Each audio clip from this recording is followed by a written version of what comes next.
afternoon. Well, this isn't the news we were looking for. Hull City have officially been placed under a three-window transfer restriction. They did have an embargo earlier on, but that's now been lifted. Let's break it down now from the top. Good afternoon. We begin this bulletin with breaking news from the EFL that Hull City were placed under a three-window transfer embargo. That embargo has now been lifted and replaced by a three-window transfer fee restriction. The embargo was placed following a reported delay in a £1 million payment owed to Aston Villa, believed to relate to Louis Barry's loan spell at the club. That payment has now been made, but the punishment for failure to make payments within a 30-day period stands. Under the restriction, Hull City are unable to pay transfer, loan or compensation fees until January 2027 unless the matter is resolved earlier. They have launched an appeal which they can do within 14 days, and I'm led to believe the chairman is very confident he can get this reduced to maybe one window or even suspended, as with other clubs previously. The club says it remains financially stable and insists the debt is internal.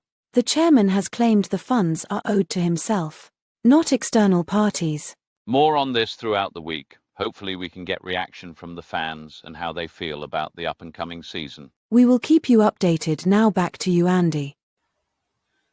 Well, the lifting of the embargo means City can sign players, with the club restricted to free agents and loan deals that do not require any sort of fee at any stage. It means John Joe, who has been training with the club the past week, could be signed as a free agent. Likewise, striker target Oliver McBurney could also come into the squad as a free agent. There are, however, some cancelled signings because of this, and this was due to the embargo, which is now the restriction. However, Louis Barry from Aston Villa is now scrapped. The permanent move is now scrapped. Callum O'Dowda from Cardiff City, the target has now been withdrawn. Lewis O'Brien, Nottingham Forest, the deal collapsed. And then there's an unnamed midfielder from an overseas club. The agreement has been shelved for now. There are reports from the Hull Daily Mail today that the owner will speak to the Hull Daily Mail and other media in the coming days. While the owner didn't want to go on the record in this instance ahead of those media interviews, Hull Daily Mail has provided a sense of what we can expect to hear.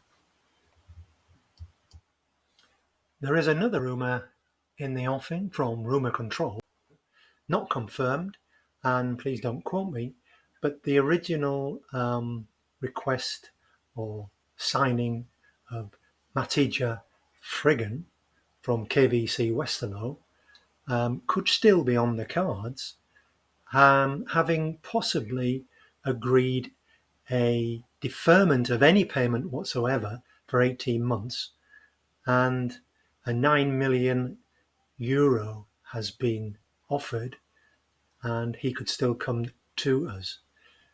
Sergei Yakirovich was one who very keen to sign this player, and looking at some videos of him, he looks a very, very good prospect.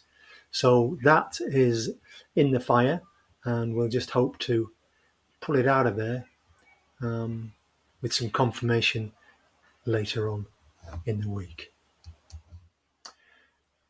But back to the transfer restriction, I have to say that this isn't just a headline about Hull City being under this restriction.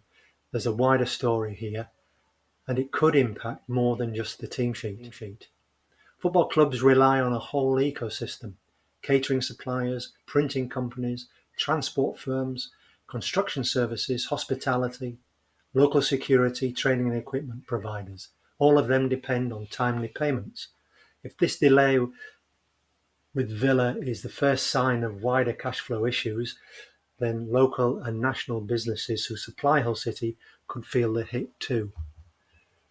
It's not just about transfer fees. It's about invoices being paid, people's jobs, and trust between the club and the community. Exactly. If the club doesn't settle up quickly, or worse, more debts surface, that faith could be tested. And in a city like Hull, where the club is the heart of the community, that matters. So what do you think this means long term, guys? Will the club bounce back fast? Or is this the warning sign of something deeper?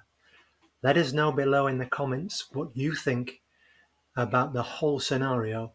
We'd be very glad to hear from you. Please like and subscribe as normal. And it's been a pleasure bringing this information to you as far as keeping you up to date is concerned. And we'll see you next time. Bye for now. News just in, of changes to our first 2 home games. Oxford United has been rescheduled for Sunday 17th August at 3 p.m. Blackburn Rovers is now a televised game on Sky Plus. Kickoff 12:30.